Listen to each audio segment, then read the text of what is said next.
Hey, Shalom, all praises, glory, and honor unto Yahweh, Ba'ashem, Yahweh Shai, Ba'ashem, Rakakwadash.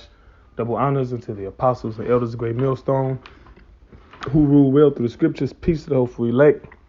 Yesterday I was watching the elder from Vegas. I was watching this video that he did, and I've been trying to find it before I start the lesson, but I couldn't find it. But nevertheless, he was giving an exhortation, and he was doing it in transit. He was in his vehicle, and you could see his face. So my woman was next to me, and she was, not really paying attention or whatever. So then she kind of looked, and she said, like, who is that? Is he an Israelite? And I'm like, yeah, that's the elder from Vegas, etc. And she like, y'all all look alike. She said, she basically said all the brothers look alike. And I was like, what do you mean? And she was like, it's something about y'all eyes. And she referenced how I told her mother eyes was dead. Her mother is into like witchcraft and tarot card reading and all that stuff. And one day, like a while ago, I was like, yeah, your mama got a real dead look to her eyes, and that's why because of that that wickedness, because that's wickedness. And but she was like, y'all eyes are, y'all. She's like, y'all all look, y'all got your own look. Y'all eye sockets are different, but it's something about y'all eyes. Y'all all look alike. Y'all all bright. It's something there. So I'm sitting there like, wow, that's heavy. That's deep, And get some couple of scriptures. It brought scriptures to mind. So this is first scripture is Ecclesiastes 8:1. It says, who is as the wise man, and who knoweth the interpretation of a thing? A man's wisdom maketh his face to shine, and the boldness of his face shall be changed. Right. And you can see that, you might look at, you first come into the truth. You see old videos of yourself. You got a certain look, but then as you grow in the truth, as you grow in wisdom, your look change. All right. It's like you got a certain surety about things, right? Because through the prophecy, through the wisdom, you know what's about to happen, and through your faith, all right, as the Lord revealed things to you, all right, and deepen your understanding, all right, you get more and more and more resolute, all right. What's one of the words people use? What's one of the words they use? I got a scripture real quick.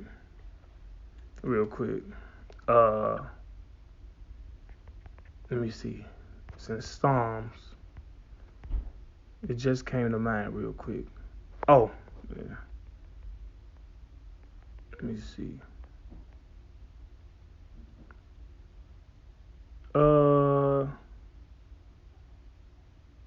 Hey. This is Psalm 57:7. It says, my heart is fixed, O God. My heart is fixed. I will sing and give praise, right? So your heart is fixed, meaning like, look, you steadfast, you immovable. And your heart is your mind. You like, look, I'm determined, okay? Because these other people is wishy-washy. These other people that don't stand for the truth, they'll fall for anything, You got people talking about, I won't do this, I won't do that. Well, when the goings gets tough, all right, when the going get tough, then a lot of people not going to stand on what they so-called believe in. All right? But anyway, this is Matthew 6:22. I'm going to read 23 first. Then I'm going to read 22. Matthew 6:23, it says, but if thine eye be evil, and this talking about the mind's eye, it says, thy whole body shall be full of darkness. If therefore the light that is in thee be darkness, how great is that darkness? And I say that because I reference, the witchcraft and the idolatry, because that's what they mind be on. And them people that be into that stuff, is you slowly progress into more and more and more wickedness. All right. You start out with tarot. You start out burning sage. Next thing you know, you making potions with cow hearts and all of that other stuff. But anyway, this is cat hearts and things like that. Matthew 6:22, it says, the light of the body is the eye, right? And that represents light represents truth in the scriptures, all right? Or a lamp, or it's what guides you. Light is like a guide, all right? It says the light of the body is the eye, right? And the eye, this is talking about your mind's eye. Like even on the physical, the mind, the brain, it governs the whole body, right? It says, if therefore thine eye be single, thy whole body shall be full of light. All right, so let's look up this word, single.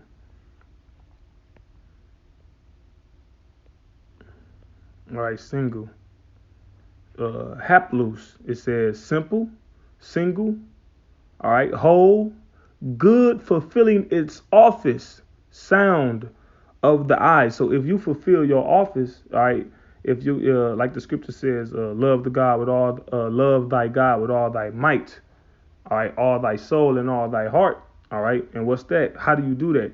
You keep him at the forefront, all right. You follow his statutes, laws, and commandments, and then you a man of the Lord. You read, you teach, you give diligence, all right. You exhort, All right, so it says, the light of the body is the eye.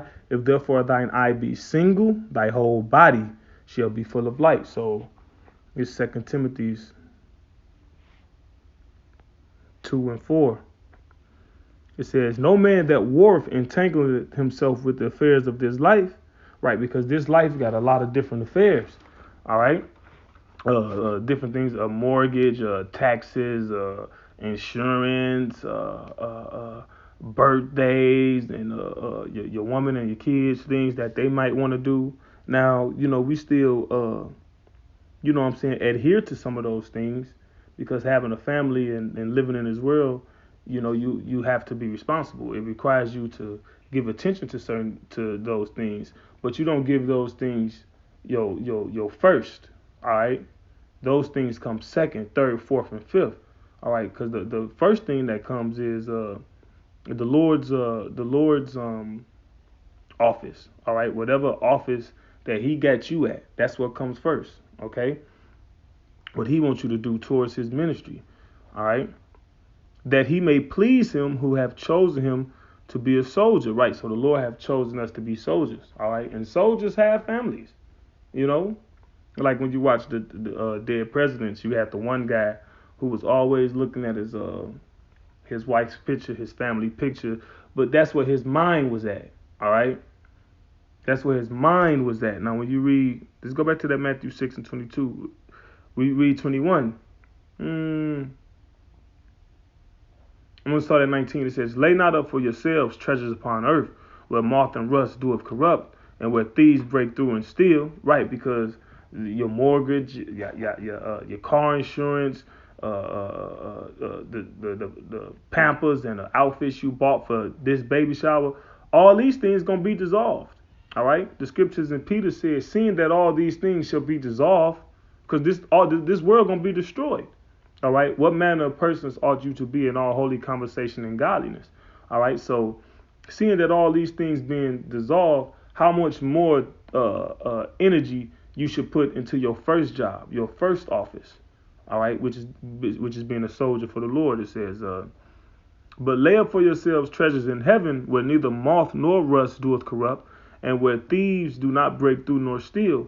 For where your treasure is, there will your heart be also." Like that guy that was in the war, the army, his heart was always towards his family. It was always towards back home. In that movie, Dead Presidents with Lorenz Tate and all that.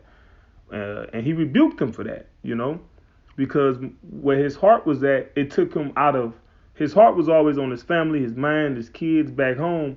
So it took away from him performing at an optimal level at that war. And that's the same thing in the truth. If your heart is in other things and other various different things, you don't perform at that high level. You giving the Lord your leftovers when you supposed to get the Lord the first fruits. All right, the Lord get his off the top. Like they got something called the upper crust. All right. All right, the upper crust represents the best of the best, the top of the top, and that comes from in medieval times when so-called black people was ruling. When they would come and present the bread, they would cut off the upper crust of the bread and present that to the king. All right, and the Lord, the Most High, He the King. He is the King of all. He governeth all.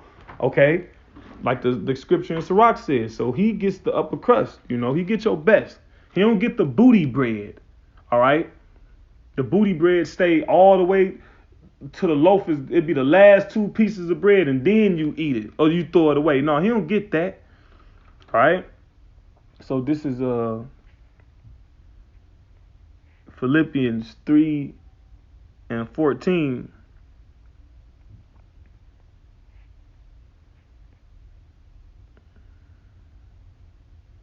It says, I press toward the mark for the prize of the high calling of the Most High in Mashiach Yahushua. So let me look up that word press.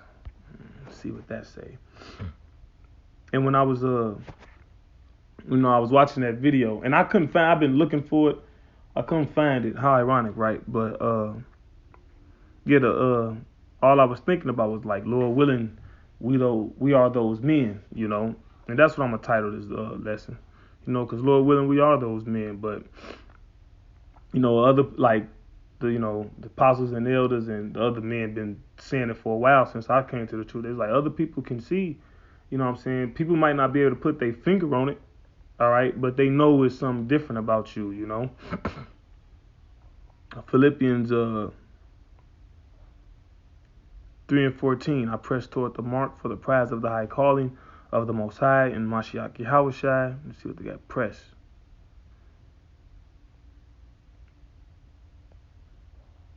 All right. To make, to run, or flee, put to flight, drive away. To run swiftly in order to catch a person or thing to run after. Figuratively, of one who in a race runs swiftly to reach the goal. To pursue, to seek after, eagerly, earnestly endeavor to acquire. So it's like when people go to college and you got to do your prerequisites and your co-requisites. All right, the so-called black woman is they say is more college educated than the so-called black man, because for the most part that's where they put that's where their treasure is that degree. All right, but on the flip side, we press toward the mark of the high calling. All right, you run at it by doing what? You study. You give attendance to reading. All right, then you teaching, because in the process of teaching, you teach yourself. Like the scripture says, he that watereth himself. You double back and double check and go deeper and go further. But anyway, Lord willing, this was an edifying lesson to the hopeful elect. All praises, glory, and honor unto Yahweh by Hashem Yahushua by Hashem Kakudash. Shalom.